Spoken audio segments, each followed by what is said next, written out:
ట్రూ9 న్యూస్కి స్వాగతం. నేను సుమలత. యువతకు ఉద్యోగాల కల్పనలో వైసీపీ చేసింది శూన్యం. డివైఎఫ్ఐ రాష్ట్రంలో నిరుద్యోగ యువతకు రాష్ట్ర ప్రభుత్వం ఉద్యోగాల కల్పనలో చేసింది శూన్యమని సీఎం సొంత జిల్లాకు చేసింది శూన్యమని డివైఎఫ్ఐ రాష్ట్ర కార్యదర్శి జి రామన్న తెలిపారు.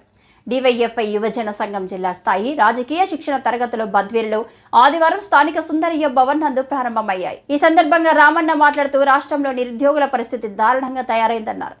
ముఖ్యమంత్రి జగన్మోహన్ రెడ్డి పాదయాత్రలో ఇచ్చిన హామీని ఒక్కటి నిలబెట్టుకోలేదు అని అన్నారు. ప్రతి ఏటా జాబ్ క్యాలెండర్ అన్నాడు, అది లేదు. రాష్ట్రంలో ఖాళీ పోస్టులు భర్తీ చేస్తా అన్నాడు, అది లేదన్నారు.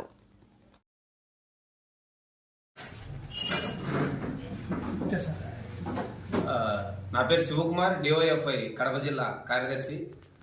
బద్వేలు పట్టణంలో జిల్లాలోని డివైఎఫ్ఐ నాయకత్వానికి శిక్షణా తరగతులు నిర్వహించడం జరుగుతోంది. శిక్షణా తరగతులకు రాష్ట్ర కార్యదర్శి రామన్న గారు ముఖ్య అతిథులుగా రావడం జరిగింది. ఈ శిక్షణా తరగతిలో జిల్లా వ్యాప్తంగా ఉన్నటువంటి డివైఎఫ్ఐ నాయకత్వం పాల్గొనడం జరుగుతుంది. శిక్షణా తరగతులు ప్రధానంగా ఏదైతే కేంద్ర రాష్ట్ర ప్రభుత్వాలు ఈ రాష్ట్రానికి ఈ జిల్లాకు ఇచ్చినటువంటి హామీలు ఏదైతే మర్చాయో వాటి అమలు సాధన కోసం రాబో రోజులలో ఓ పెద్ద ఎత్తున ఉద్యమ కార్యాచరణ రూపొందించడం కోసం ఈ శిక్షణా తరగతులు ప్రధానంగా ఉపయోగపడతాయని చెప్పి మేము చెప్తా ఉన్నాం. ఎందుకంటే ఇప్పటికే ఈ జిల్లాల పైన కేంద్ర ప్రభుత్వానికి ఇటు రాష్ట్ర ప్రభుత్వానికి తీవ్ర వివక్షత వహించిందని చెప్పేసి మేము డివైఎఫ్ఐగా చెప్పదలుచుకున్నాం. ఎందుకంటే విభజన చట్టంలో స్పష్టంగా ఈ జిల్లాకు కడప ఉక్కు పరిశ్రమ ఇస్తామని చెప్పినా కానీ ఈరోజు కేంద్రంలో ఉన్నటువంటి బీజేపీ కానీ రాష్ట్రంలో ఉన్నటువంటి వైసీపీ ప్రభుత్వం కానీ ఎందుకు ఉక్కు పరిశ్రమ సాధించలేదు, తీసుకురాలేదు, ఏర్పాటు చేయలేదని చెప్పేసి మేము అడుగుతా ఉన్నాం. ఇప్పటికే వలసలతో అల్లాడుతున్నటువంటి రాయలసీమ, కరువుతో అల్లాడుతున్నటువంటి రాయలసీమ నిరుద్యోగ యువత ఉపాధి కోసం అవకాశాలు ఎదురు చూస్తా ఉన్నా కానీ ఈరోజు ప్రభుత్వాలు ఉద్యోగాలు ఇచ్చే పరిస్థితి లేదు, అలాగే పరిశ్రమలు తీసుకొచ్చే పరిస్థితి లేదు.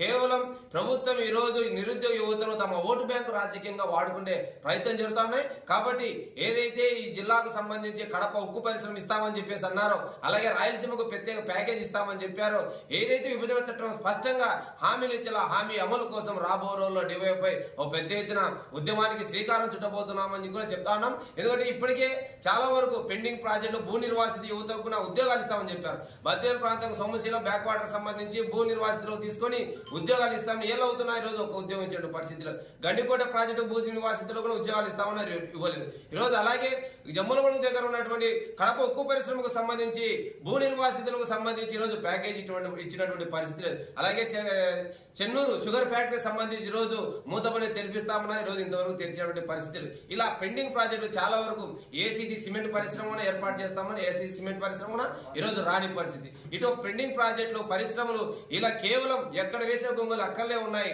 ఈ ప్రాంతంలో పరిశ్రమ తీసుకురావాల్సిన బాధ్యత ఈరోజు ప్రభుత్వాల పైన ఉన్నా కానీ ఏమాత్రం ఆలోచించకుండా నిర్లక్ష్యం వహిస్తా ఉన్నారు. కాబట్టి ఖచ్చితంగా రేపు రాబో ఎన్నికలలో ఖచ్చితంగా యువతకు ఇచ్చినటువంటి హామీలు అమలు చేయకపోతే డివైఎఫ్ఐ నిలదీస్తుంది కూడా అని చెప్పేసి తెలియజేస్తున్నాం. ఆ ఒక వేదికగానే ఈ క్లాసులు కూడా ఉపయోగపడతాయని చెప్పేసి కూడా మేము చెప్తా ఉన్నాం.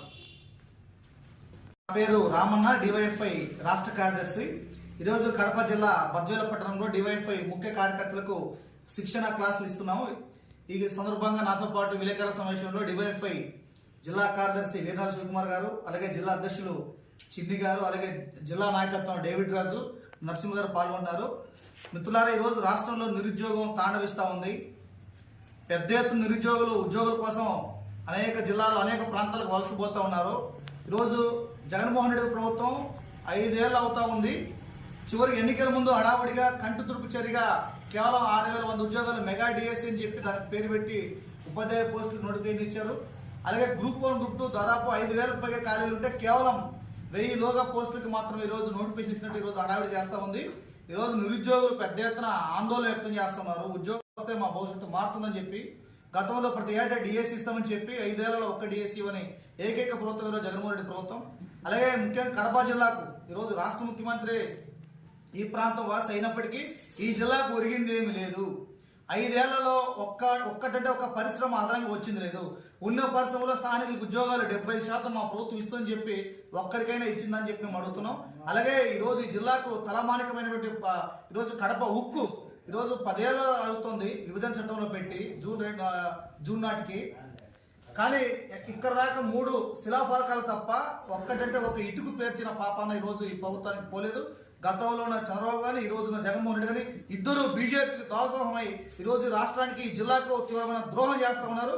అందుకని రాబోయే ఎన్నికల్లో ఇప్పటికైనా ఈ రాజకీయ పార్టీలన్నీ కూడా ఈ రోజు ప్రత్యేక హోదా కోసం కానీ, అలాగే కడప ఉక్కు పరిశ్రమ మీద స్పష్టమైన వైఖరి చెప్పి ఈ జిల్లాలో పర్యటన చేయాలని చెప్పి, లేదంటే మాత్రం ఖచ్చితంగా డివైఎఫ్ఐ ఇతర విద్యార్థి యువత సంఘాలుగా నిరుద్యోగుల పక్షాన కడప జిల్లాలో కడప ఉక్కు పరిశ్రమ మీద మాట్లాడుకుంటే మాత్రం ఖచ్చితంగా అడ్డుకుంటామని చెప్పి ఈ సందర్భంగా తెలియజేస్తూ, రాష్ట్రంలో ఖాళీ ఉద్యోగుల భర్తీ కోసం, ఈ జిల్లాలో పరిశ్రమల కోసం పెద్ద ఎత్తున పోరాటాలకు ఈ క్లాసులు సమాయత్తంగా అవ్వవుతుంది.